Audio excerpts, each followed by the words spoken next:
All right, here we go. Yep. So podcast number 7, Nathaniel Branden, 6 Pillars of Self-Esteem. I've spoke to you about this earlier in the week, and I was feeling like a right nerd. I'm not going to let you get away with that flashy bookmark you got yourself there. Show that again. The bookmark. It's Cambodia. Yeah, 10,000 Cambodian. God. Rupees, I reckon. Yeah. Oh God. No, Indonesia. There we go. It does look semi-familiar to me. Okay. Yeah. Anyway, Nathaniel Branden, Derailed. 6 Pillars of Self-Esteem. Yep. Feeling like I've just watched a really good movie, and I've just kind of got that same buzz you get after you watch a cracking film in the cinema, and you're getting that buzz. And I remember you sent me the audio version of this about 6 years ago. Sounds like whilst I was over here. Yeah, so you sent me the audio version of the book, and I remember finding it like useful. The couple of chapters I listened to then, but I never read the full book. So reading the book now was great. Yeah, really glad you recommended it, and really glad you chose to bring this one up to talk about. Awesome. Tell me about this. Feeling like you've just watched a great film. What do you mean by that? I feel like it's one of those books that. So if I describe it in the context of a good movie I find is like easy to follow, but has a lot of depth to it at the same time. So I found it really clear, easy to read. So many, I know you said this to me as well, like so many just little bits of gold in there. There's so many like quotable bits that you read and you're just like, oh God, there's another and another and another. Just like one thing after another. I really got into it. And I've never read a book like this so quickly. It was just such a page turner. I'm kind of glad we're going to get a chance to slow it down a bit and go through it. I wonder if you just want to quickly explain to people listening what we're going to do in regards to doing this in 2 parts. Yeah, mate, you've gone well out of sync again, which will be in the recording, so we should sort this out. I'm really glad you enjoyed it and that you've taken a lot from it, because like Nathaniel Branden and his works have been really inspiring to me for a long time. Is there anything you could give us a couple of sentences about like who he is and what his work's about? So from my perspective, like without giving a life story, I like really got into philosophy in like my late teens and early 20s. And in studying a bit of political philosophy, I came across libertarianism, objectivism, and the work of Ayn Rand. And that's where I discovered Nathaniel Branden, who was sort of a protege of hers. And through philosophy, he started diving into psychology, because philosophy, it's like our worldview and our belief systems completely determine how we behave and how we feel. And that he saw the real work of philosophy is in the psyche. So he ended up going into psychotherapy and actually inspired me to do the same. So he was a massive influence of mine. I listened to his philosophy lectures religiously for a few years, and then dove into his more psychological works, which this is the peak of. He kind of describes in the introduction, like, he's written all these books on self-esteem from like, I think maybe even the late 50s, early 60s, up until this one, which he published in 1994. And he, over that time, because he basically started this self-esteem movement and then saw it like really being taken off course and like turned into something that he was actually very against. So having started something and then seeing his sort of baby being I know the map. I'm not going to say that word that came into my head, but like being turned into something he fundamentally disagreed with. I think this book was like a counter to that. And I guess to finish the story off, like part of my self-esteem journey, which was significant, was a time where I went traveling alone for 4 months around Southeast Asia. And I remember on my way I think it must have been on my way home from there. I was in an airport flicking through YouTube, and I found out that he'd just died, and I remember shedding a little tear for him, sat down in the airport. So concludes that story. Yeah. Well, it sounds like it's had a real impact on your life. And you've listened to a lot of his works and read a lot of his books. This one, kind of from the feedback I've read on it, that this is kind of his masterpiece, his the peak of his works around self-esteem. Yeah. So, wondering if you could just give a bit of an introduction about how we're going to break up this book into two different parts over the next two podcasts. So the book's split into three parts. We've got what is self-esteem and why is it important? And then he goes into what we can do about increasing our own self-esteem. So the internal mechanisms and practices we can put in place. And these are the 6 pillars, which the book is titled after, 6 pillars of self-esteem.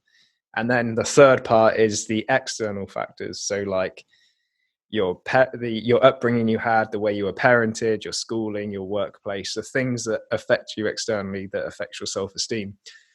So because we both loved it so much, and there's, I'm sure, a lot to talk about, we're going to cover the first part, what is self-esteem and why is it important, and then the first 3 pillars of self-esteem, and then cover the next 3 pillars and the external factors next time.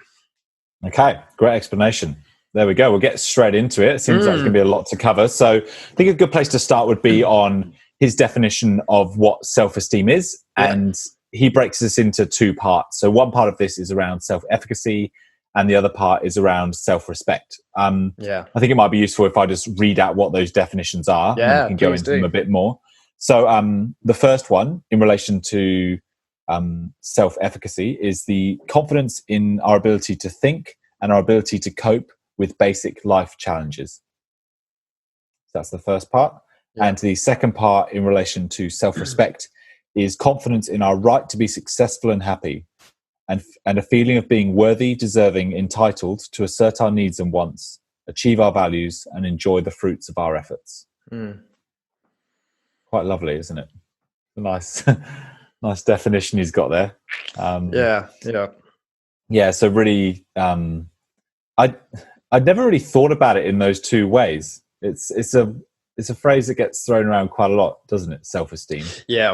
And it's often related to confidence and how you like feelings about yourself and self-worth. But I'd never heard it broken down into those 2 definitions before. I remember finding this really clarifying when thinking about it in these 2 parts. And he obviously talks about how they interrelate and one influences the other, but this self-efficacy being the a basic confidence in our internal locus of control, our confidence in our mind to handle the basic challenges of life, versus, I guess, expecting others to tell us what to do or to provide us information of how to live. And then this self-worth side of feeling like you've got inner value and that you're worthy of being happy and that your wants and needs are worthy and you're entitled to express them as a basic fundamental human right. He speaks a bit about how there's an interrelation between trusting ourselves and trusting our minds. So if we trust ourselves, we trust our minds and the decisions we make and the actions we take. And if we trust our minds, we therefore trust ourselves. And overall, this is kind of a disposition that we have. If we have those 2 factors of self-efficacy and self-respect, there's a general feeling of trust in the decisions we make and about who we are as a person. That word disposition, I think he uses this in another perhaps a more succinct definition later on. It's like the disposition to experience yourself as competent to handle life's challenges and worthy of happiness. So actual self-esteem is this experience, and he talks about later in the practices that the practices themselves aren't self-esteem. Like we can't directly choose, like just change this experience of ourselves, but by doing the practices, that's a route into changing the way we experience ourselves. Yeah, that's what he calls reciprocal causation. Oh yeah. That the like what generates good self-esteem is what is also expressions of self-esteem as well. So that by doing these practices that he talks about, we're able to build our self-esteem, but also by practicing those things, it's seen by other people as well as an expression of self-esteem. And that leads on to a interesting point he makes about self-esteem, that it also affects the way that other people treat you as well. Yeah, it's like self-fulfilling. So just on that note, I was gonna use the analogy of like health. You can't sort of directly like health is physical health is something that's like in you, and you can do practices to affect it sort of indirectly by the way you eat and the way you exercise. And there are some external things that can just catch you off guard, but in general, you have a lot of impact on your health, and self-esteem is the same. It's like an experience you have of your competence and worth, which you can't directly just go in and tinker with, but there's things you can do to change it over time. He gives so many good examples of, you know, the way in which positive self-esteem benefits us and negative self-esteem is detrimental to us. Yeah. I suppose the ones that stood out to me, I'm sure you can add to this list, is that it's wide reaching. So it allows us to go for big goals. It makes us a better communicator. It makes us clearer in, you know, getting our needs met. And the bit I liked in particular was that it allows us to live better because we can respond better to situations and people in our lives. That was something that stood out for me, because when I think typically of going into a situation where I'm feeling I don't know, maybe fragile or unconfident, or maybe just a bit low on self-esteem, when I compare that to a time where I'm feeling confident about my abilities and my worth, I communicate a hell of a lot better, and I feel like I make a lot clearer decisions as well. Yeah. That reminds me of what he says about, like, when we're in a place of lower self-esteem, we're acting more based on fear, like fear of getting approval, fear of getting validation, fear of saying the wrong thing and getting disapproval. Whereas when we're in a place of high self-esteem, we're acting from a place of enjoying life and like wanting to go towards things because it feels good to live by your values. It feels good to enjoy the fruits of your labor. So it's like, I guess, in terms of like habits and conditioning, when we have higher self-esteem, we're heading more for the carrot than for the stick. Yeah, nice. He talks about it as well, that it's having positive self-esteem is more reality based. Yeah. Whereas negative self-esteem is that feeling of being, you know, very sensitive to error. Nothing that we do is good enough as well. I definitely latch onto the bit around it being reality based. You know, we'll go into that bit. You know, one of the pillars around living consciously, and that ties into that. But it's seeing things for what they are and responding to the world as it comes at you, and putting yourself out there in the most authentic way possible as well. I wonder if there's a link here. He does speak about this being a habit, and I know we spoke about that a couple of weeks ago. But as we, I suppose, go through the 6 pillars, these are habits we can build, and not something that we need to be. The aim isn't necessarily like perfection, but it's working towards. That's a good point. Because they can come across as sort of daunting to imagine living by them perfectly. But he's talking about like just by, you know, 2, 3, 4, 5% changing slight habits towards them is going to be self-esteem increasing. So that's a good point to bear in mind. You mentioned the ways in which like you can, like the effects of self-esteem, like the how you can see it in other people and how you might be in yourself. I was wondering if there was more of those that came to mind, like what you might notice about someone if, say, they were in a place of low self-esteem. Yeah, I made a couple of notes about the ones that stood out to me from the list he gave.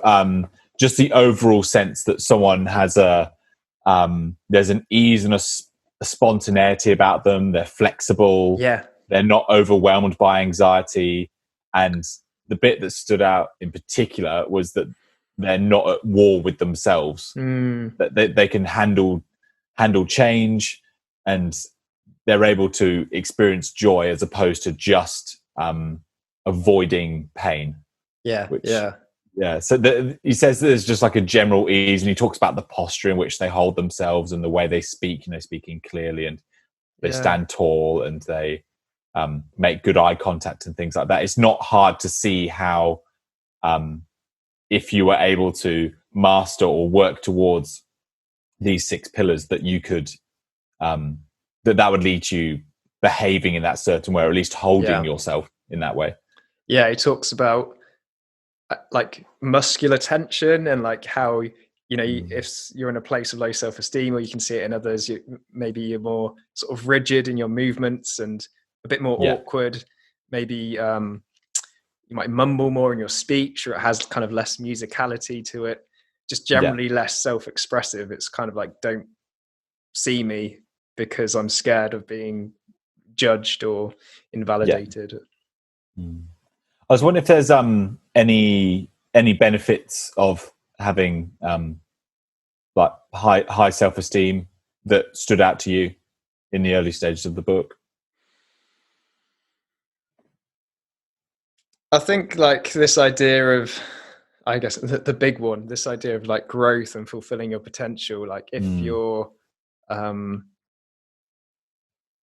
living by fear of disapproval, of being invalidated externally, then you're not going to be living towards what's like most true to you and fully expressing who you are. And obviously along the way, that's has all its anxieties and preoccupations that goes with it. Over time, that can turn into sort of a depression if you become completely powerless. And then the flip side of that being that not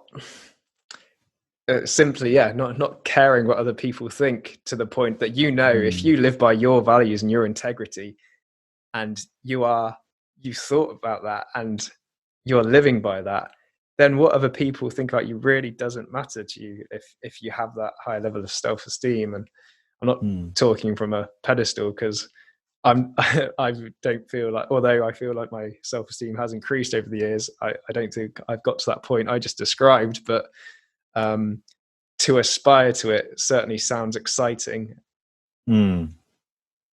Yeah, there's wanted just to paint a full picture about the introduction, whether we could talk a bit about the downsides of having poor self-esteem. One that stood out to me was just around intimate relationships, and how people with low self-esteem tend to go for low self-esteem partners, and people with high self-esteem go for high self-esteem partners. And he really goes into it. It's quite a full-on analysis of it, but basically he says that that people with low self-esteem have a fear of rejection and pain, so they go for people who don't condemn them. They go for people who adore them, and they fulfill out that self-fulfilling prophecy of that I'm unlovable. So they they have like a really poor self-concept. So they pick people who it's kind of doomed to fail. Is that your understanding of that? I remember, him talking about, if you feel you're unlovable, which I guess would go along with low self-worth, then you can either sustain a relationship in which you're not happy, that fits your self-concept, so that would work. Yeah. Or if you do become happy, there's a sort of tendency to sabotage it in some way. And is there that general overall feeling that if you have poor self-esteem, you have poor self-concept? I think in terms of self-concept, he was referring to kind of Carl Rogers' model, where self-esteem is one aspect of it. Okay. It might also include your kind of the way you, but yeah, it also includes things that might not be anything to do with self-esteem, just like neutral things like how tall you are and that you were, that you're English, and but in terms of the things, but it also might include your sort of ideal self, like the so your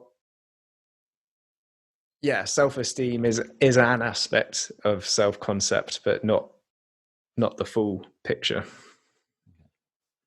There's something he talks about as well in the intro around pseudo self-esteem. Yeah. And how people who basically have this fake self-esteem can present themselves quite well and quite strongly, but that there's this illusion of control. So they can be quite controlling in their lives, also very self-protective. And that he says that they don't pursue authenticity. So it's all about protecting themselves, looking good to others, appearing to be doing the right things, but actually they're incredibly fragile and have very low self-esteem. Yeah, that reminds me of in Reinventing Your Life, there's this idea of counter-attacking your schemas. And like earlier when we were talking about posture and speech patterns, and like you can mimic that in a way that's inauthentic, and perhaps get away with looking like you're super confident when actually, but when threatened, it all comes to surface. Possibly, or that just like you have all the successes in the world, but inside you still don't experience yourself as fundamentally good enough. So it might look to the outside world like you're super successful or something and super confident, but you miss out on the chance of actually enjoying any of that, because you fundamentally don't see yourself as worthy of being happy. I think most people could come up with an example of people they know, or at least a famous musician they know that suffered from that same sort of low self-esteem, or whether it manifests itself as anxiety or a poor self-concept. I think that's where the difference between these two aspects of self-esteem can come in, because you can be incredibly successful and competent at something with low self-esteem being the driver for that. It's similar to what we talked about with mindset, right? With John McEnroe and stuff. The getting validated externally, because if your locus of evaluation is always external, then you can strive to be perfect and perform and do really well to consistently get that. And you might be incredibly successful and competent, but then the self-worth might not necessarily catch up with that if your driver for it is external validation. And when your locus of evaluation is from an internal place, that you're living out by your values, you're doing what's important to you, you're expressing your needs, you feel worthy of the praise you get, and you feel confident in your ability to face life's challenges, then you're in a far better place to live a more authentic life and not have to put up these protective barriers to appear to be a certain way when deep down there might be some people who are just scared and they put up this front of security, which he would call pseudo self-esteem, which serves as a entirely protective mechanism. So someone with higher self-esteem would be okay with sharing that they were scared or anxious or feeling guilty. There wouldn't be a massive motive to hide that away and be sort of incongruent about it. One of the pillars gets onto congruence. I'm sure we'll get onto that later in the podcast. I think we've done a good job of describing it. I'm curious about some personal reflections. Like, sure, if I know there's a potential for this, self-esteem, as he talks about, goes right to the core. So there's obviously talk about what you're comfortable talking about, but like when you reflect on this definition of self-esteem and yourself, and reflect back on life, what came up for you? Yeah, I guess it gets me thinking a lot about how, for me, it fluctuates depending on the situation I'm in. And it kind of goes a bit back to what we spoke about in mindset last week around, the fixed and growth mindsets, what situations I go into. But I genuinely feel I have a lot more confidence in my ability, I guess, when I'm being in situations that are like quite exciting to me, and I'm already naturally open to going into them. So with travel, or maybe starting some new exciting work, I feel like I do bring a higher level of self-esteem if I already know it's something I enjoy and I know is going to be beneficial for me. Whereas when I go into situations that I already know I'm scared about going into, such as social situations or large gatherings involving particularly like other people drinking and things like that, I feel the aspects of poor self-esteem come out a lot more. I can be a lot more fragile, a bit more protective, a lot less open, very, very closed off, and not able to express myself as much. So for me, this relates a lot to how I express myself and how I verbalize my needs and wants and worries. And you feel you're more self-expressive in those first situations you talked about than in the second?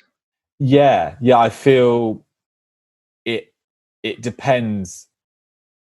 It can quite strongly depend on external factors sometimes. If those external factors are particularly scary or intimidating to me, I feel like I kind of revert back to those poor self-esteem behaviors.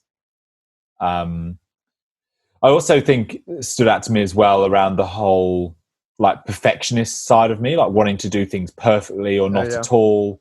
That feeling of kind of like always wanting more, nothing I do is never enough. And it's interesting you say, because it comes from a place of drive and wanting to do more, but it shows itself as poor self-esteem in this. So yeah, there's a few scenarios. Was that clear? Is that sort of I think so. Give you an idea. I'll share this and you'd let me know if it fits or not, but I was curious whether, so in terms of acting in line with our values, when you said it's interesting, you highlighted two examples where you might be more self-expressive and have higher self-esteem, and ones where you weren't. I was wondering if the first ones were activities themselves that you were doing were more in line with your values, whereas the second ones might have been places you didn't really want to be and doing things you didn't really want to do anyway.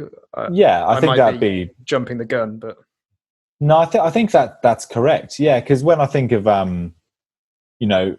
travel and doing challenging work, they're things I really value and I want to be doing. And also, I guess I've built a level of confidence in doing those things as well. Yeah. Whereas I feel like with large social gatherings where like a lot of people are drinking, or meeting lots of new people who I necessarily don't want to meet as well. That's something that I don't think I've ever gotten particularly good at, and still like scares me. So I haven't even got like a baseline in which to feel comfortable doing something I don't want to do. So I've never been comfortable in the first place. Whereas with travel and kind of reflecting on your 4 months in Southeast Asia, you've built up a confidence. And it doesn't mean that like when you go to a new country, it's not a little bit scary, or you meet a new group of people at a hostel, it's not a little bit scary. You've built up a bank of experiences and challenges you've faced, which allow you to operate with higher self-esteem in that situation, even though it's scary. Yeah. It's so when we're acting based on drive and desire, I think, from a like a humanistic standpoint, we're going with our actualizing tendency. We're going with things that are kind of true to our true self, what we actually want for ourselves. Whereas if we're doing activities where there's maybe like peer pressure to do it, or we feel like it's we're doing it to get some sort of validation, or it's coming from a place of false self, then I've been thinking about this recently with client work and stuff, where the basis, sorry, I'm going to jump back. The basis of like behavior therapy is that when we face our fears voluntarily, we grow and we can overcome those fears. Yeah. But I've noticed that if those fears are things that aren't in line with our values anyway, a silly example, let's say I'm scared to go shoplifting, but overcoming that fear wouldn't increase my self-esteem because it's out of line with my values. So like I can put myself in scary situations, but if they're things that aren't true to myself anyway, then I don't think it ever feels right. And I might be projecting a bit because I've had my own thoughts around I don't know, binge drinking and partying and things, where I'm like, is it that I'm not comfortable and I want to like do this more and express myself more in these situations and practice, or is it that I actually, do I want to be binge drinking and staying up late? Like, is it more towards the line of the shoplifting thing, where actually this activity itself isn't in line with my values, so it's never going to feel that comfortable as doing something I really want to do? Yeah, I think that's a really interesting point. I hadn't thought about that. I guess in general, it feels easier to be more open to stuff, even though it's hard and scary. But if it's something you want to do, or you've put as one of your goals, then obviously it's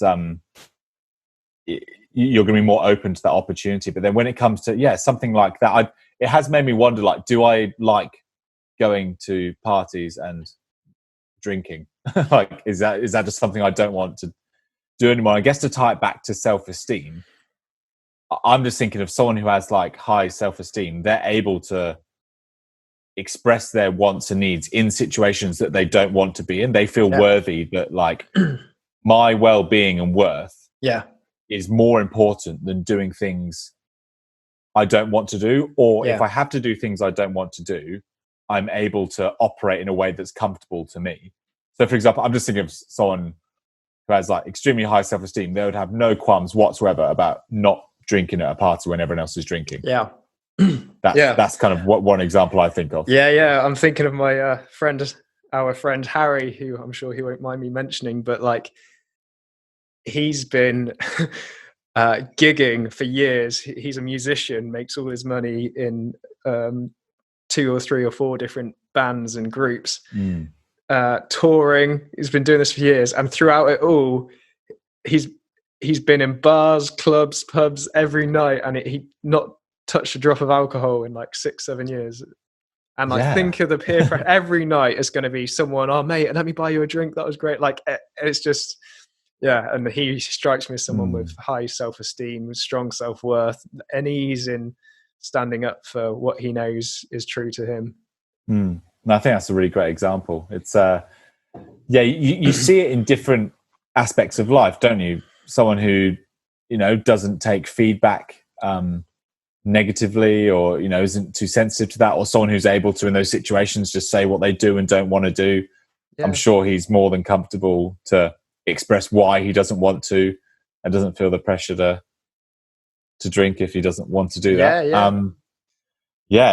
It's and also the sorry, just on that point, comfortable. I've seen this before, so I'm happy to say it on his behalf, but like comfortable to explain it on people who genuinely sound curious, but also comfortable not to give the time to people who are sort of doing it judgmentally, like, oh, why aren't you just fucking drinking, or that kind of peer pressure judgmental. He won't entertain that.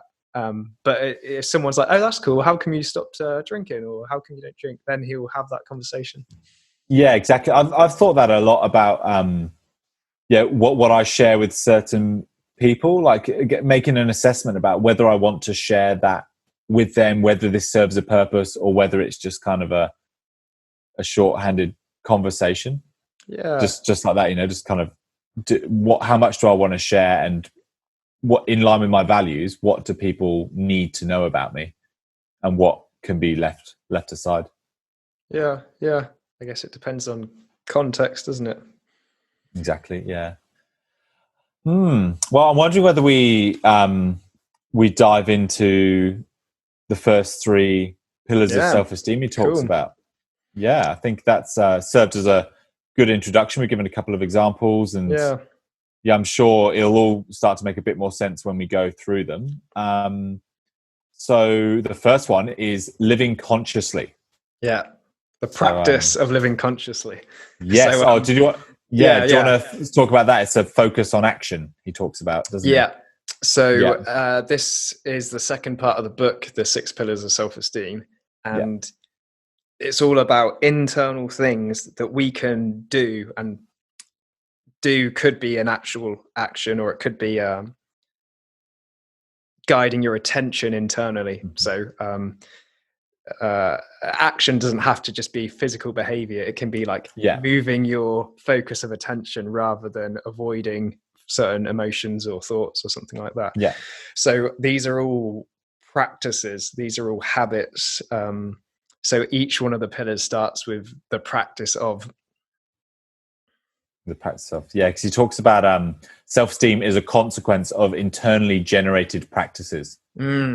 So actions or convictions you have about yourself.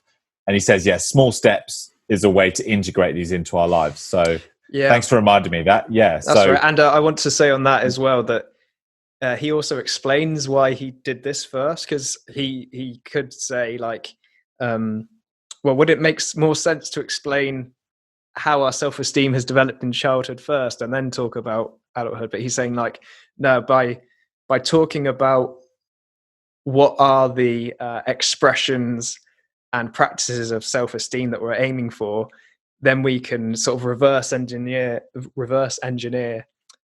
good practices of, say, parenting or teaching based on that. So that's why he put this first.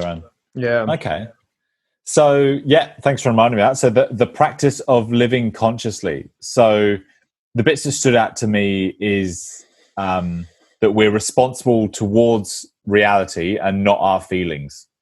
So we're and the choices we make lead to the reputation we have of ourselves. They're two bits that stand out to me. Yeah. Okay. Can you expand on that a bit? Yeah. So I guess if we're responsible towards reality and not our feelings, I guess it makes me think about like able to see things clearly, that we have an active mind and we're not being passive to the world or to our feelings. So we're not just responding to how we feel on a whim or in the motion, but in the moment, but we're actually consciously seeing things for what they are and having I suppose what you'd call a clear mind. So you can notice instances in your life as they arise and confront them in line with reality. So you're not warping anything with feelings or maybe misled statements. I'll just jump in and clarify some of that, because I know you don't mean this, but it could come across as sort of a denial of feelings perhaps. And there's this term, this cognitive distortion in cognitive therapy called emotional reasoning. And it says that it's when we make a conclusion based on how we feel. So if I'm scared, there must be a dangerous situation. If I'm guilty, I must have done something wrong. If I feel angry, there must have been a real injustice. That person must have done something really bad. Otherwise I wouldn't be feeling angry. So living consciously wouldn't be to deny that we feel that way, but it would be not using that as our only source for determining what is true and real. It's perfectly possible to feel furious and for no one to have done you wrong in any way. It's perfectly possible to feel really guilty or ashamed and not have done anything to warrant feeling that way. It's perfectly managing that. It's perfectly acceptable that sometimes we feel anxious and there's actually nothing to be afraid of. So noticing that gap and that distance would be living consciously, and it wouldn't be denying those feelings. It would be really choosing to look at them. He lists a bunch of characteristics. Did any of those stand out to you? Do you remember the list there was? He goes like the living consciously entails, and he does a whole list of them. Oh yeah. So there's a couple that stood out to me. So one of them was noticing and confronting my impulses to avoid or deny painful realities. That was one of them. And the other one is being receptive to new knowledge and willing to re-examine old assumptions. There were some good ones there, yeah. Yeah. And tell me about them. Tell me about why this. Yeah, so I think there's, I guess in my experience, there's just been a tendency to, if something like painful or worrying comes up, I've normally found a way to either like think about it logically and just let it, rationalize it and just move on. Yeah. And I guess that can come across as ignoring the reality of my life, that I'm actually feeling that way and this is what's going on for me. So I guess I really like the way, like, noticing that and willingly confronting that impulse to avoid reality. So like being comfortable in the unknown, or being comfortable in the unknown, or sitting with that discomfort stood out to me with that one. And then the other one that stood out to me was continual reflection on action and purposes.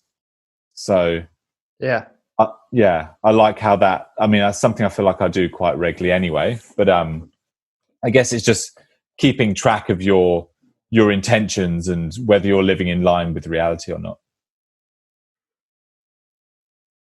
Yeah, just digesting that. Yeah, so living consciously, I think it's about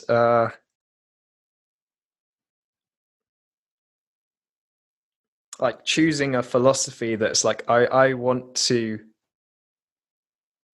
live in line with truth and reality and not deny any aspect of it, whether that's external, whether that's internal.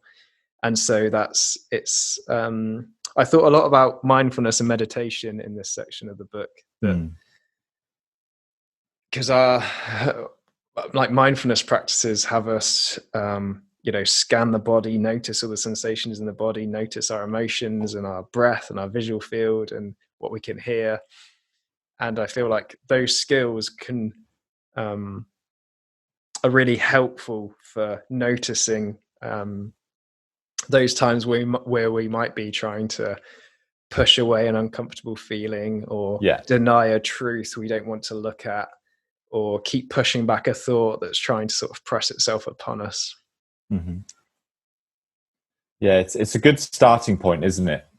Yeah, I think for all of these, it's a good one to start on. They all do build on this one, doesn't it? He does talk a bit about it. I like how he did bring in some, I guess the mindfulness movement as it is now might not have been as rampant as it was in 1994, but he does allude to at the end of the chapter around how breathing exercises and how like opening up your body systems to feel everything and feel reality is a positive thing. I like, even though it was like one chapter, I feel like it was nice he did acknowledge that research at the time had suggested that we're able to live more consciously if we do meditative practices. Yeah, he talked about massage as well, didn't he? Like he did, yeah. But I think he shared some personal experience of it as well, that it helped him to live more consciously by getting massages. That it's so easy to deny aspects of your body, and in the last year or two, I've really gone deep into my yoga practices, and like there are things I know about myself which I just wouldn't have been aware of before. Like I can I know like the personality of, for example, my hips, and I know that one is tighter than the other. I know like my calves are more flexible than my hamstrings. It just things like getting used to knowing different parts of my body. And although that might not necessarily be the kind of consciousness we are generally avoiding through defense mechanisms, like avoiding certain emotions or avoiding facing certain circumstances, I feel like those kinds of practices are good habits to climb the ladder up to those more harder things. Like I guess it kind of reminds me of like, I don't, asking someone out or telling them how you feel in a romantic way. It's like, by doing that, you're opening yourself up to the reality of how they might feel about you, and by avoiding it, you're choosing to sort of live in the darkness. Yeah, I'd rather not know than know. Yeah, well, I guess that he talks about, living consciously inwardly. So it makes me think about your meditation practice and yoga, how you're getting like an idea of your body and the senses and the feelings you have in certain situations. But then there's the living consciously outwardly, which makes me think, I guess a simple example is like if you're walking through the park, that you're not like looking at your phone, that you're seeing nature as it is, and you're seeing the girl you're asking out as she is, and you're hearing your response as she says it. There's nothing blocking reality coming into you. So I guess it's a general sense of living within reality and just seeing things as clear as possible. Yeah, that's my main takeaway from step one. Yeah. And why do you think we might, or are there certain aspects you notice that you might have a tendency to want to deny or not look at or keep at bay? I think, in particular, I'd say with me, and this would be an expression of poor self-esteem at times, is with eye contact. Oh yeah. I know I can sometimes, if I'm intimidated or scared or nervous, I guess in particular to dating situations, my eye contact can go a lot, and I feel like I close off physically in those situations just to kind of look after myself. Whereas if I was living a bit more consciously and a bit more open to my feeling of discomfort, open to their reaction fully as it came back to me, I think I might be able to maintain better eye contact and communicate clearer, because I'm able just to see it in its entirety. Whereas if I'm cutting off bits of reality from the situation, and I'm cutting off parts of myself that I don't want to show, then the interaction becomes inauthentic. I feel. And I might not be getting as truthful a reaction as I could, or I might not be feeling it the way I could be feeling it. I'm not experiencing life to its fullest if I'm not practicing living consciously. And it reminds me of what you said earlier about it being self-fulfilling. So if we're not expressing and engaging in our communication, then we're probably going to get less back from the other as well. And if we kind of see ourselves as smaller and we're looking down, like they might take that more authoritative position because it sort of balances it out, and all that stuff just reconfirms how we see ourselves. Interesting. And this entirely affects how other people act towards us. Exactly. As you just said, people, there's some people who would respond well to someone acting smaller or shying away, like they would like those situations. So you might only ever see them as that sort of person. Whereas if you bring the best of yourself, you might hopefully see the best of them. It's a refreshing thought to think that people could see you for entirely who you were, and you see them for entirely who they are. If everyone lived consciously, I imagine our interactions would be a lot more authentic, and maybe would last longer or last for a less amount of time. At least last more honestly. Yeah. Yeah, I'd like to leave now. Yeah. Thank you. Yeah. Me too. It reminds me. So I'm thinking of more practical examples in my life, and one that's come to mind is for quite a while I would notice like checking emails and then seeing ones from people, particularly say my manager at work, and then it would give me a pang of anxiety and I just wouldn't open it and leave it for later. Yeah, so right. that's a definite aspect of like I'm choosing to not allow in aspects of reality that are important for my functioning for the sake of living in ignorance. Because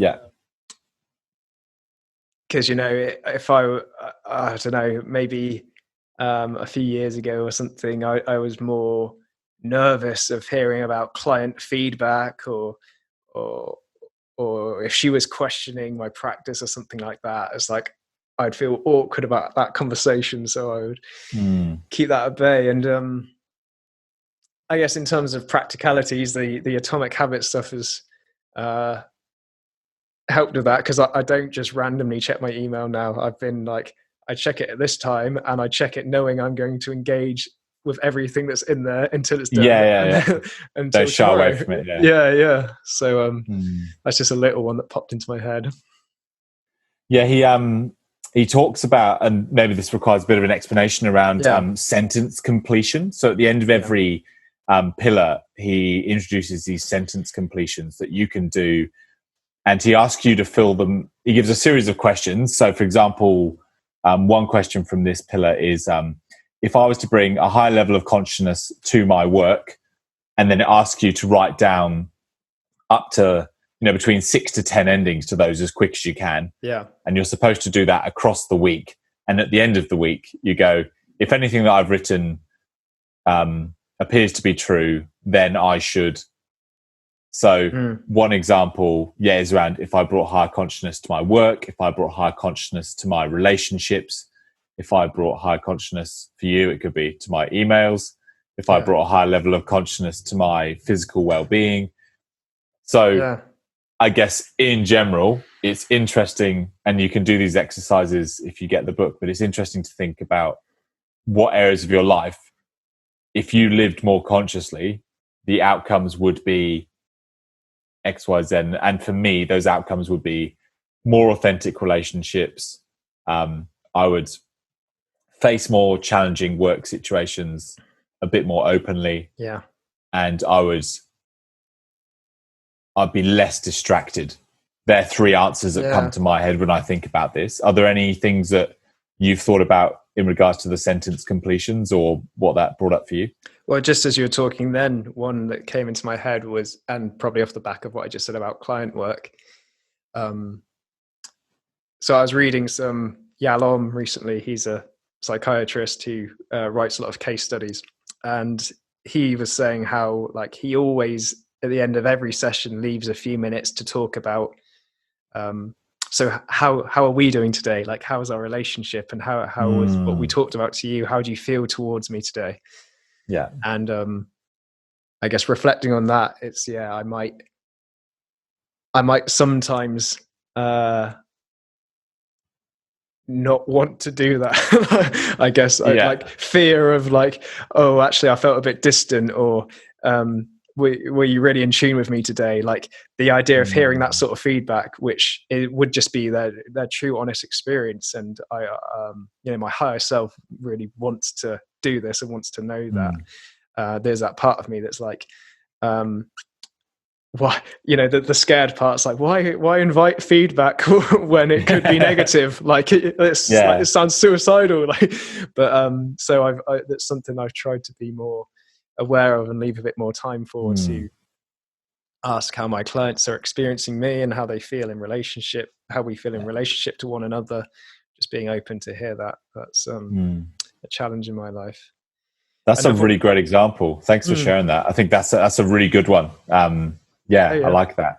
Yeah, it's just something extra you can do on top of what you're already doing, just to check that side of relationships being I guess, being addressed, that you're not shying away from it and getting too caught up in other tasks. Yeah. And I guess that can happen in general romantic relationships as well, that, 10 months can go by before they've had an honest conversation about, I don't know, whether it's something as simple as household chores or the feelings of intimacy or love in the relationship, like not shying away from anything, but I guess so they can be actively seeking it, as you just said, and there can also be so there can be a place where you feel like everything's fine in, say, a relationship, but you still check it out anyway. And but worse than that, there can be there's an awkward tension there, and you still choose to just ignore it and not talk about it and let it go on, rather than, I guess they call it the elephant in the room, right? It's a good example of not living consciously would be not addressing elephants in rooms. Yes, yeah. I think this actually does lead on really well to pillar 2. So the practice of self-acceptance. Yeah. So in particular to the second level. So in this one, he describes that there's 3 levels of self-acceptance, and he says that this is something we do. So the first level, if you're happy to move into this, go for it. Yeah, the first level is to be on my own side, and an orientation of self-value. The second level is so this ties into what you were saying earlier, a willingness to experience thoughts, feelings, and actions. That these thoughts are my thoughts, these actions are my actions, these feelings are my feelings. Ties a bit into kind of accepting situations like, I'm feeling what I'm feeling about my spouse. Have my concern is my concern. And the third level is something I think you'd be probably apt to talk about, is compassion to self, in particular with your compassion focused therapy. I reckon it'd be nice to go through all the 3 levels. So first level, to be on my own side and an orientation to self-value. And he does throw in the word to be selfish, but he means that in an entirely positive way, which I thought was quite refreshing. It's a great this comes off point. Sorry, just to jump in on that, but this comes right out of the objectivist philosophy he was involved in his earlier years. So Ayn Rand wrote a book called The Virtues of Selfishness, I think it was called that. And so it's talking about how there's a culture of self-sacrifice, which is unhealthy but seen as a virtue. So it's often seen that a good person will sacrifice themselves for others, but the universality of that would be that everyone's miserable trying to make everyone else happy. I think that I'm just saying that just resonating. So it would actually be a virtue to look after yourself, as they say on airplanes, right? They don't say make sure you get your kid's mask on first and then sort yourself out. It's like get your own oxygen mask on before helping anyone else. And I think we can be, as well as that being more just better for everyone, it's actually more practical. I think we're in a much better and happier place to be able to help and contribute to others once we've feel in a good place ourselves. Well, that's a starting point. We have in the drug and alcohol work I do at one of the detoxes here in Melbourne. We really hammer that home to the clients we're working with. A lot of them are going, I've got to get better for my family. I've got to recover from, that their addictions. I've got to be better for other people. I want to be good for my work. I want to be good for my son. And all of us say to them, it's kind of a universal message we have, is that get better for you first, improve your health for you, work on your addiction for you, because it seems like sometimes, and this would be the general public included, that people can be against themselves, very downbeat about their condition or how they're traveling in life, but they feel this insane amount of pressure to do it for other people, to be there for other people, to self-sacrifice for other people. Whereas the first step of self-acceptance is doing it for yourself, being on your own side, being your number one fan almost. And that comes from a place of self-esteem, because if you believe you have value and that you're fundamentally worthy, lovable, then you can believe that I can believe that about you. So if Will thinks Will is worthy, then it makes sense that Luke can think Will is worthy. And then if you really care about Luke, you can believe Luke cares about Will. Therefore, Luke wants Will to be happy. So like by looking after yourself, you're also like giving joy to me. Like, I want you to be doing well. I don't want you to be sacrificing yourself for me and like sacrificing your health and your well-being to like do shit for me. Like, I want you to be doing well, you know?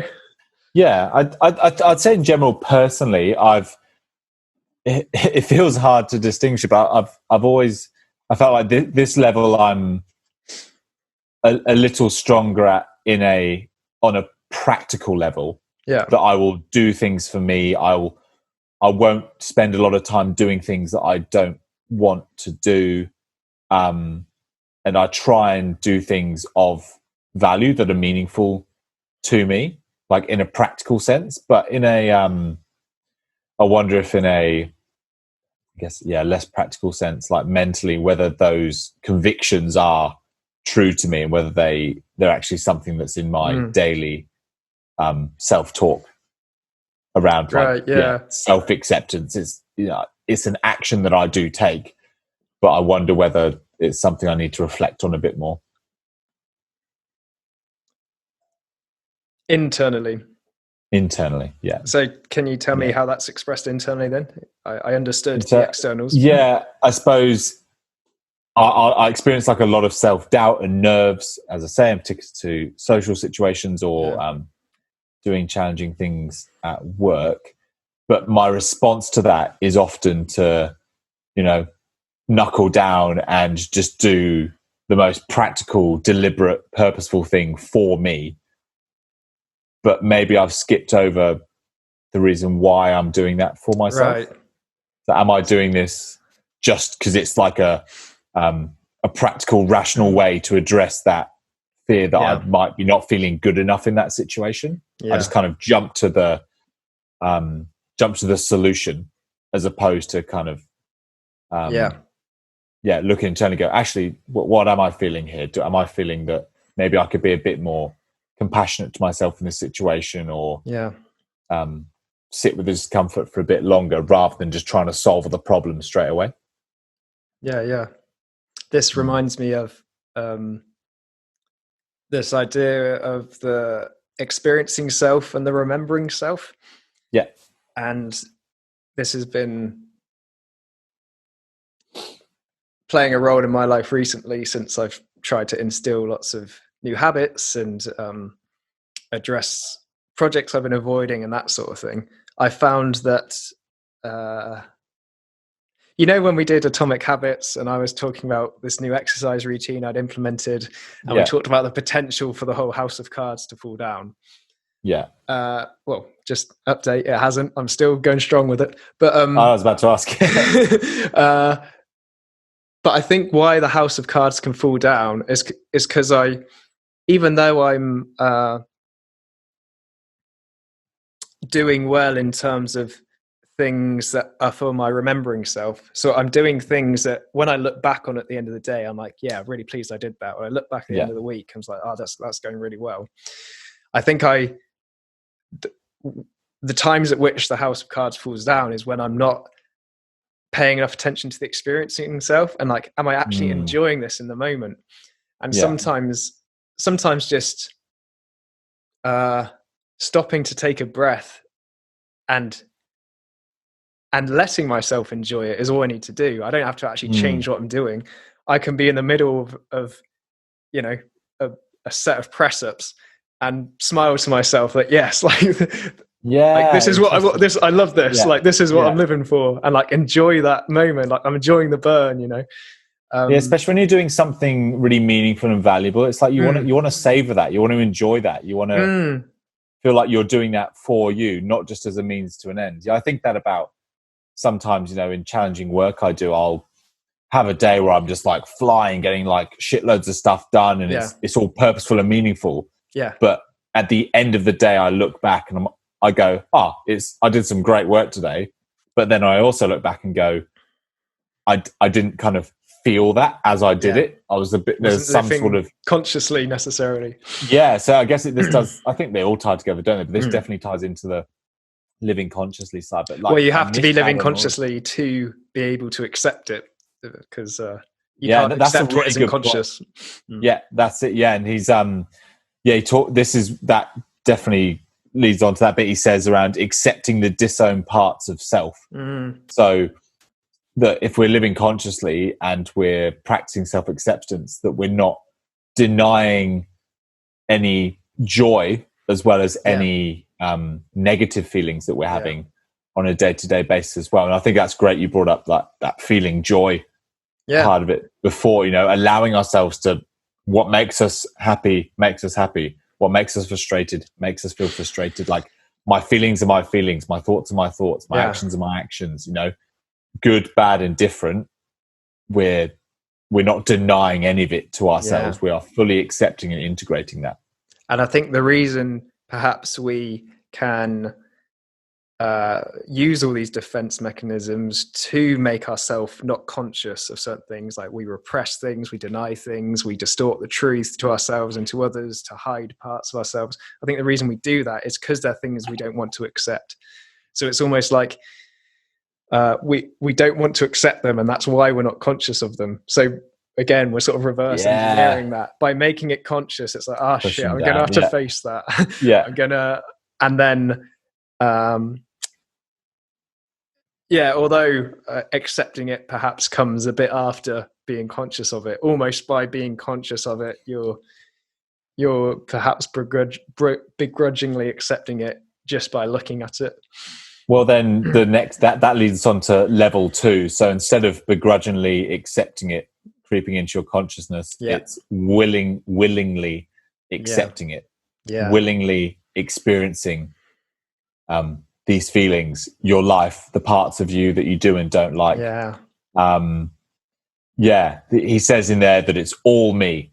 Everything I feel, everything I do, everything I've been hiding from myself is all me. And that's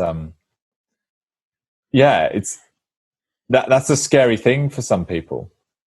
You know, it's a big part of acceptance and commitment therapy. Acceptance, naturally it would be, but sometimes they call it willingness as well, and it's this, rather than fighting with or struggling with thoughts and feelings you don't like we don't have to like it to accept it. We can be willing to have it. I'm just like, okay, I'm having this feeling, that's true, that's a part of me. I don't like it, that's also true, that's also a part of me. I accept that this is what's happening. Whereas the I guess the troubles occur when you start denying those things, and in relation to how this would affect poor self-esteem, you're not acting out of reality, so you're responding to fear, aren't you? Like, if you're sensing something that's fearful, and you're just finding ways to cover it up or behave over it and push it down, that can often show itself as a self-expression of poor self-esteem. And if you're seeing parts of yourself as unacceptable, then you're inherently not seeing yourself as worthy or valuable. I think that really taps into the core of what people would typically associate poor self-esteem to be, wouldn't it? Just seeing yourself as unworthy, undeserving, not good enough to be in that situation, and scared to show yourself to others.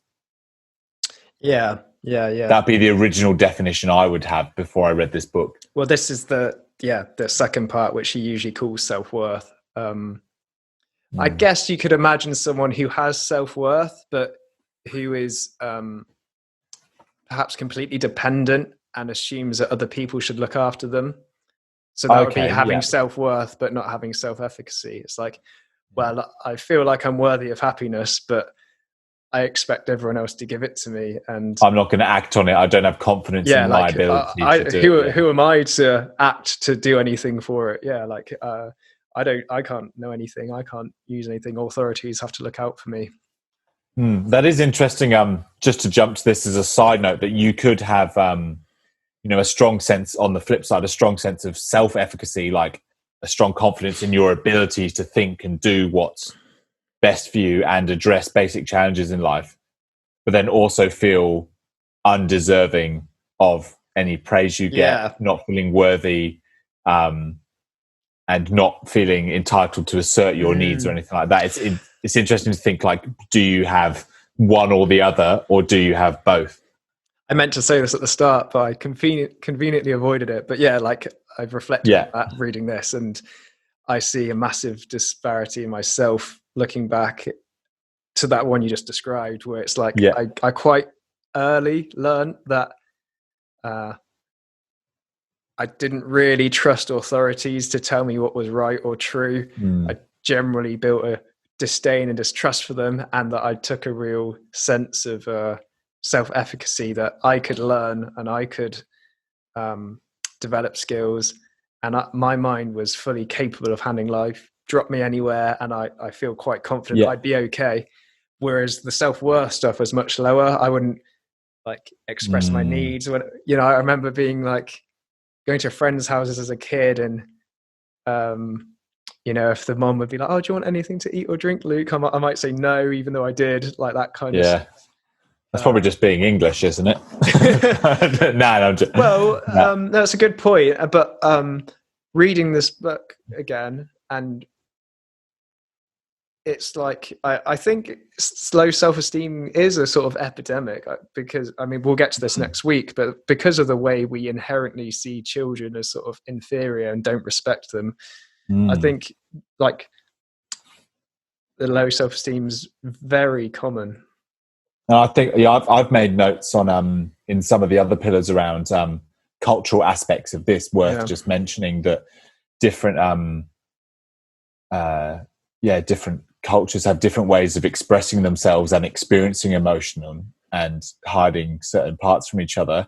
I know we're taking a bit of a tangent here, but I definitely feel the same as you in regards to having to learn to have a high confidence in my ability, and knowing that I can cope in any situation that I'm placed in. But that the self-worth and asserting my needs and feeling deserving of feeling deserving in general is a lot lower on the rung compared to that. So I suppose it's an interesting reflection to think about, like, how these pillars will help, once I've acted on them, to maybe raise that level of self-respect, as he would call it.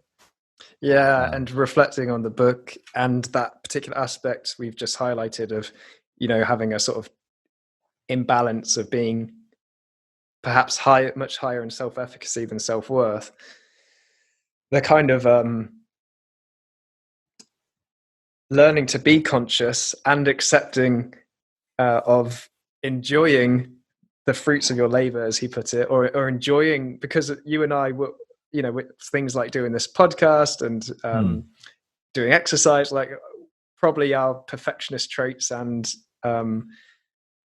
striving will put us in lots of situations where we have plenty to celebrate and to enjoy the results of. But perhaps this imbalance would have us more towards a tendency of like, don't feel good about that. Like I'll ignore, rather than enjoying it and celebrating it and sinking into it. I guess we think about, focusing on a mistake as well. Like you might have had like a really great day at work. I guess I'll just talk about myself. Like I could have had like a really great day at work and had lots of like positive interactions. I feel like I'm living out my purpose, using my skills and all that. But then, one negative bit of feedback can really throw that, and it prevents me from allowing to enjoy the day I had. Yeah. Almost. Wow. So I that's guess a really clear example of what we're talking about. Yeah, just a high level of sensitivity to negative feedback that can really take over or affect my remembering self looking back at the day. It's like I don't look back at the day as like, oh, that was wicked. I like did my morning routine, went to work, smashed it, but then the last thing I did was like not as good as it could have been, and then just totally can cloud my view of how the day went. Well, this is that ties into living consciously, right? Because if you truly are dedicated to reality, you'd be willing to look back on your day in a balanced way and celebrate what you did well, and notice that there was this one mistake in the midst of it all, and not blow it out of proportion and look back at your day distorted and sort of discount the positives of what you did well and catastrophize the thing that went where there was a mistake. Yeah, I think we could use this example for you maybe just to talk about the third level, which is compassion to self. So can you remind me of the three again? Because they're not ingrained in my memory. Yeah, we did take a little jump on number 2. So the first level is to be on my own side. The second level of self-acceptance is to be willingness to experience. Yeah. And the third level is compassion to self. Okay. Yeah. Because the first and the third are ringing similarly to me. Like being on my own side resonates with that kind of being my inner coach, like being someone who's like, you've got this, you can do this. He describes it as an orientation to self. Okay. Whereas I guess with compassion to self, it's more active. I imagine that's something a bit more active. So with the example of me at work, good day, bad incident. Bad incident at the end of the day. I guess in regards to self-acceptance, what can I do to increase the level of compassion to myself? Yeah, in that, I know you've worked in a lot of compassion-based therapy models and studied that a lot. I just wonder if you could bring that in. Yeah, I think the most common misconception is of, which I think maybe I have fallen into before when trying this out for the first time, is being, I was going to say accepting, but obviously we're talking about that in a positive way. I mean, being like almost too placating to yourself, like, oh, it's okay, you feel bad today, it's fine to have another beer, like if you want letting yourself off, being like really self-indulgent almost, and telling yourself it's okay not to face your fears, like you feel scared, like almost imagining that sort of Freudian mother like wrapping their son in cotton wool and not letting her leave the basement until he's like got to his mid-30s and has a midlife crisis. It's like treating yourself in that way can be the misconception of self-compassion, whereas like that, I think I used this example before, but you can be self-compassionate and enthusiastic and encourage yourself and like push yourself to do things that are scary because ultimately you know it's good for your growth. So it's not compassionate to give an alcoholic another beer. It's compassionate to like encourage them towards what they claim to want and what's best for them, what's best for their well-being. So that for me, self-compassion is also being that inner coach who's, shouting at myself that I can do that next press up when I want to give up or something, and I can have a fully positive attitude while still push myself.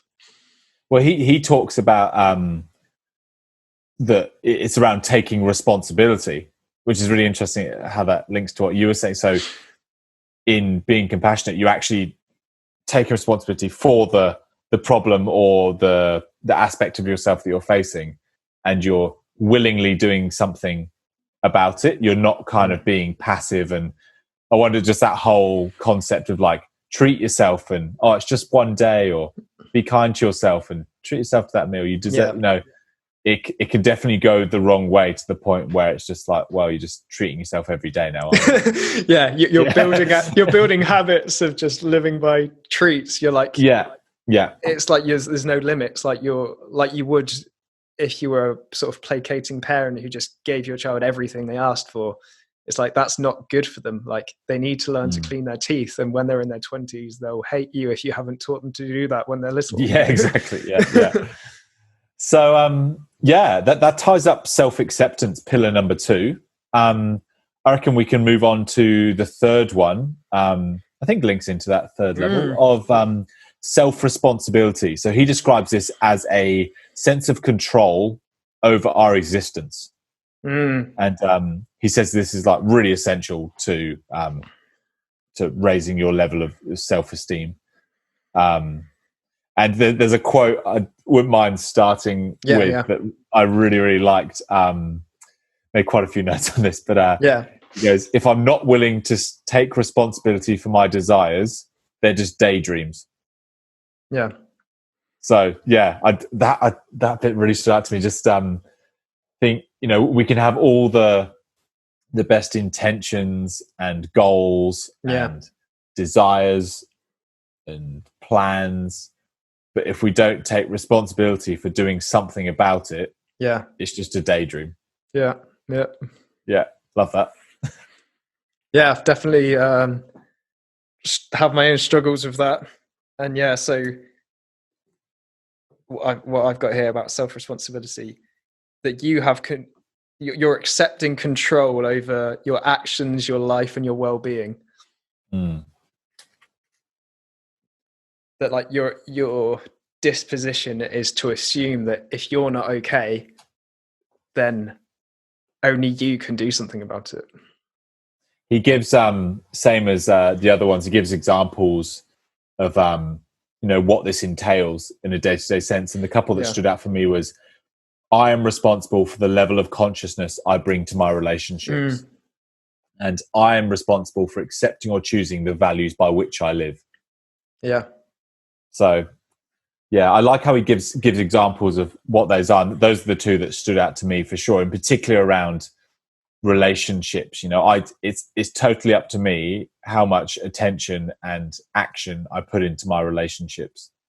And I think this is the point in which some people can become, I suppose, with low self-esteem. If you didn't feel worthy of a good relationship or good friendships in general, that might not be something that you pursue. Like if you feel worthy of something and deserving of something, then it feels like you're more likely to take responsibility and act on that, as opposed to not feeling it.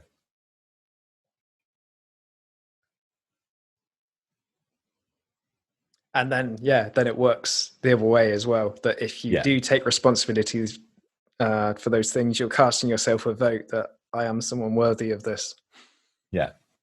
And that's where it kind of ties into habits as well, what we were talking about the other week. If you're it feels like it's a bit of, there's an action and a motivation there as well, that kind of is a bit of a cycle. You need to get the ball rolling on that. So it's, even if you don't feel willing and deserving of being in other people's company, just going along could help you to feel that. If you're around good people who you know, as an example, then you might start to feel better about being around them. Like, I feel better around being about them. Maybe I deserve to feel like this, or I'm worthy of being in the company of others. So you can recognize that your disposition is to experience yourself as unworthy, but you're responsible for challenging that. And you're like, okay, so if I take the more extreme end of the spectrum, is like, okay, I recognize that I hate myself. I have a disposition to see myself as like pathetic and rubbish and a piece of shit. Then I think it's so easy from that place to then fall into a depression, because we feel powerless and out of control. Whereas actually the only starting point is to be like, okay, I recognize this, and can I find a part of myself that doesn't want to feel like that? And that must be there, because feeling like a worthless piece of shit doesn't feel good. Like, and I believe in this humanistic approach to self-actualization and the tendency to grow. Like, and that there is a part of us that does want to overcome that, and it's about really tapping into that and finding it and be willing to treat ourselves as worthy, even if we don't feel like we are. I guess it goes right back to what we were saying about the beginning about feelings and reality. Yeah, and also self-compassion as well. Yeah, doesn't it? And like you can treat yourself compassionately, even if you have a disposition not to like yourself. You can still choose to do that. This pillar for me is like a really like solution orientated one, which stands out to me. I think that's a role that I jump to quite a lot in my life. So it's I've realized this week the quote he says in here is, no one is coming. Yeah. No one is coming to fix your problems. No one is coming to change the way you feel. No one is coming to stop you worrying or stop you getting anxious about this and that. So there was a moment this week. I guess I'll give a simple example to start with, then maybe another one. But like at work, I walked into work and it was just so, we knew by looking at the day sheet that it was just going to be so fucking busy. It was just like, we knew, we all looked at each other and we do these little like a vibe check on the wall. So we put like a quote for how we're feeling for the day. Yeah. And we just wrote fucked like on the board. And like, I remember sitting at my desk just going like, breathing out and just going, this is so fucked. Oh my God, today's going to be awful. I'm like telling a couple of people in the office, we're kind of joking about it. And then this stood out to me. I was like, no one's coming to like make me feel better about that. Like I can't just like, and this is something ties into like, others are not a means to our ends. Like other people aren't there to make me feel better about like the amount of work I've got to do today. Yeah. Like only me can like work. Only me can switch on and become productive. Only me has the power to do something about this situation. It was a really interesting like flick of the switch that I had thanks to reading this book. So I was awesome. You know, I guess it depends on what mood I'm in. If I go and I'm feeling, that doesn't happen every time, you know, work's busy. But like in that particular moment, I was about to switch to the kind of helplessness sort of, woe is me, my day's so busy. But then like something switched and I was like, it's up to me. Like I've got a choice here. Like I can look back at the end of the day and be like, I just kind of gave up all day and just dragged my heels. Or I can look back and, you know, take responsibility. So instead I called like a group handler. I was like, right guys, right, I'm going to do this today. Can you do this? Who's got it? Like I took some actions to make the day better. Yeah. So that's a really good example. A recent example yesterday as well. Yeah. So. I was initially, when I read the 6 pillars, struggling with the difference between this and the 5th one of living purposefully. But I think this one's more whereas living purposely, I know we'll get to it next time, but for context of this would be more to like set goals, act towards them and look back on them and reflect and continue that process. This one's just more the assumption that like the locus of controls within me, like it's not for other people to be a means to my ends. Because the living purposefully is like around deciding what's purposeful to do. So that would be more, I've decided to come to work today. I'm choosing to do this job because it's meaningful to me. And but you can only get to that point once you've taken responsibility that you're like, it's up to me to decide what to do today, and the decision might come afterwards. And it's an orientation, isn't it? Yeah, that's a good word.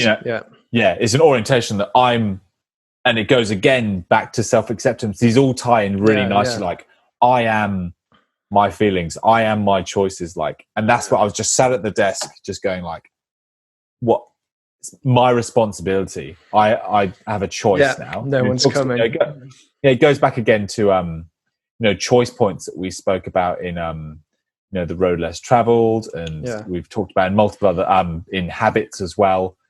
And that's a habit I'm going to try and build, is that when I'm at those choice points where I'm like, I'm starting to move away from taking responsibility for this, trying to, as best I can, take responsibility for just absolutely everything in my life.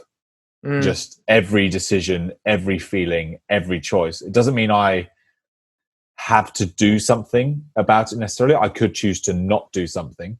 Yeah. But you're doing it deliberately out of a place of it's my responsibility to choose whether I do something or not about this. And I'm choosing not to this time. Yeah. Have you got any examples in your life where you feel like you've edged away from self-responsibility and then you've kind of decided to take a bit more responsibility and it's benefited you, or something like that? I think recently what came to mind is, so from doing these podcasts with you, I've been planning to do some sort of short psychology videos on my own. Is that a plug? There's nothing to plug yet. That's the point. I'm not taking responsibility for it. And like, so I've had this plan, and through doing this, I'm like noticing, okay, so I guess it fills in all the three pillars we've talked about so far.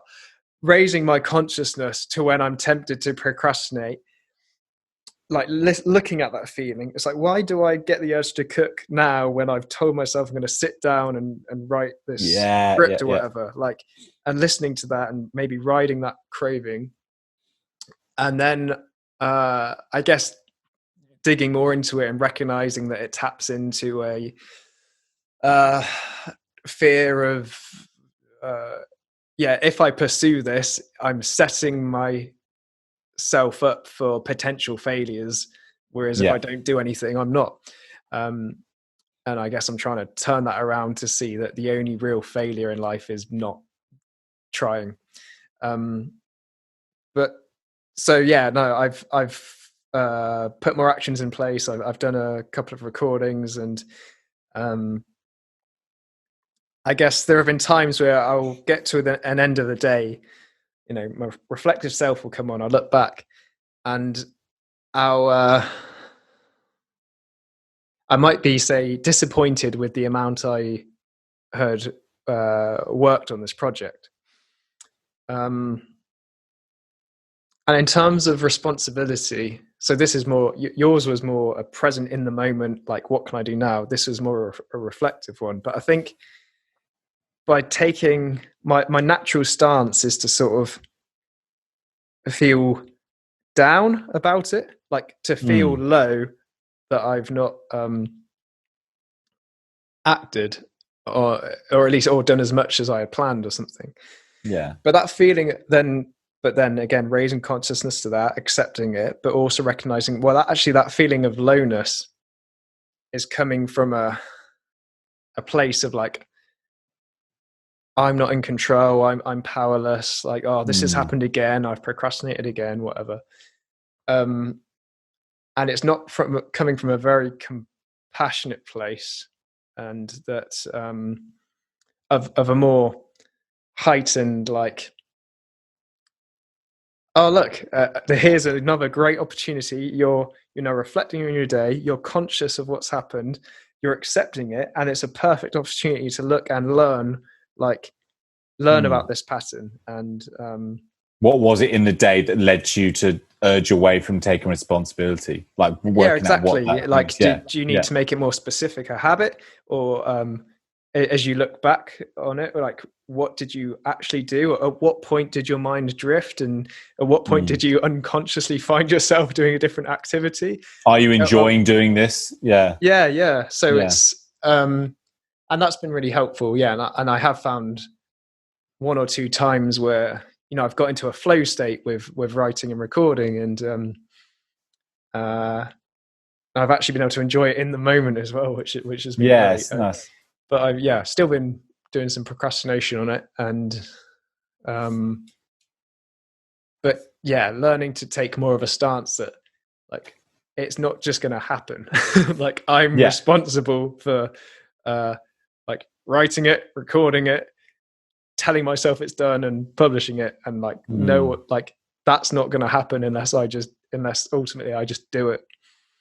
Something I've learned from living more consciously, and I'd definitely say through my meditation practice, is in those moments, I've learned that in those moments where I'm trying to shirk responsibility, I would usually kind of want to be seen to be struggling with it. Yeah. So like typically I'd want like everyone to know that I was going to have a difficult day and that it was going to be hard and there was a lot to do. Yeah. But now I'm even aware of that, to the point where I'm like, okay, I'm actually not going to like bother other people with my problems either. So it's not just about like me addressing what I need to do. It's also about me not dragging other people into my worry or my problems, essentially. So I think it's taking responsibility for yourself also can alleviate the people around you as well. Yeah. And how do you understand your desire, your previous desire to be seen to be in that sort of more helpless state?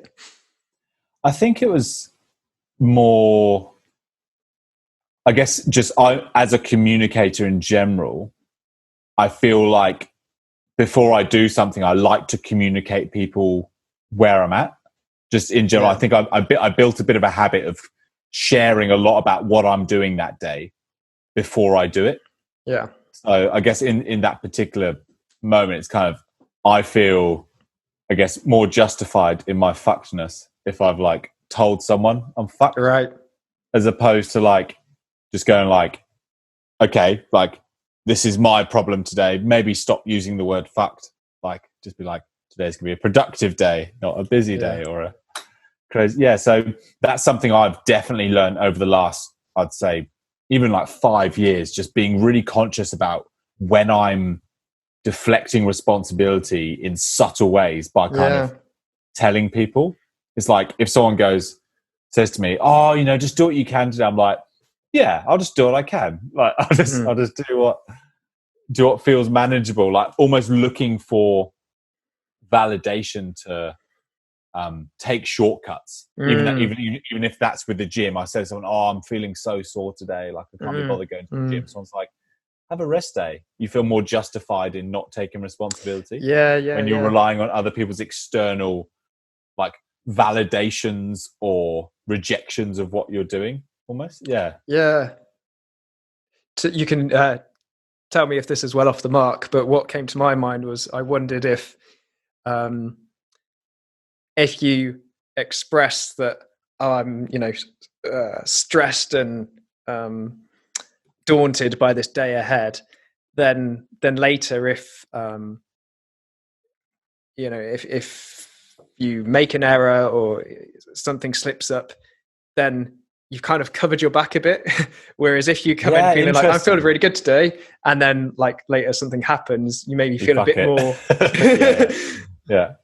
I guess it's just riding that fine line, isn't it? Between, I guess, like being realistic as well. Like if you're overconfident, that shows that you haven't maybe been living consciously, or you just don't have a grasp on reality. And whereas if you're underconfident, you're kind of making excuses before you've done anything. And that's what people, we talk about this with like creative works as well. Like, why are we telling people that like, oh, here's this like bit of writing idea, but it's a first draft. I did it really quickly last night and I was really tired and sorry. Like, sorry, you have to read this. Like, what are we doing there? That's an expression of low self-esteem, that you're not taking full responsibility, going, I wrote this. Yeah. This is the best I could do at the time. Tell me what you think. This is where I'm at. Yeah. This is reality. Yeah. I'm curious what you think about it. I think that will lead on really nicely to self-assertiveness next week around expressing yourself, expressing your needs, your wants, your desires, and I guess honoring those as well.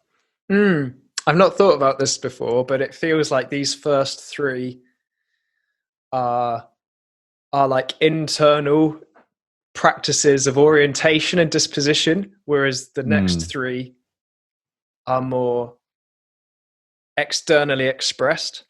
So like to live consciously is an orientation you're choosing to have on reality, choosing to notice when you're tempted to, deny and repress or use.